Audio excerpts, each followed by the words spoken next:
Alors, on peut aussi créer un cluster Cloudera. Donc, de la même façon, en fait, quand on est dans la marketplace, alors soit par news, soit directement par ici, si on tape Cloudera, voilà. Donc, on va pouvoir accéder à un wizard, même chose de création, un assistant de création d'un cluster Cloudera. Donc là, on va taper un nom, etc.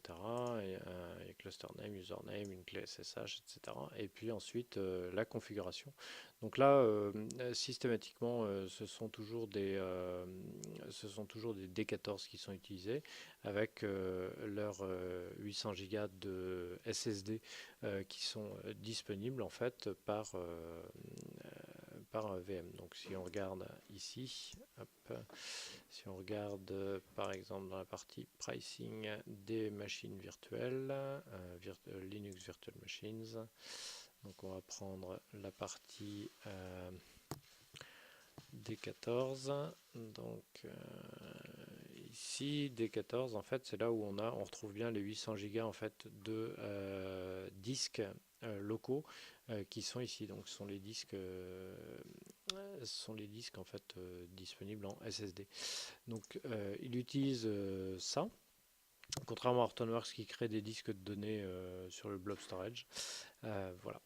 Donc si on regarde un cluster déjà fait, alors là il est arrêté, mais si vous regardez les différentes ressources qu'on va avoir, donc on a la même chose, donc deux machines principales et puis ensuite nos data nodes qui sont ici. Donc si on regarde la configuration d'une machine virtuelle, un des data nodes par exemple, on va avoir effectivement le fait qu'il y a juste un seul disque en fait qui est le disque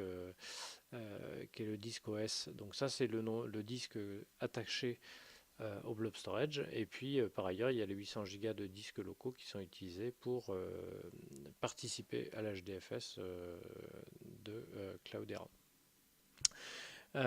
Donc voilà, et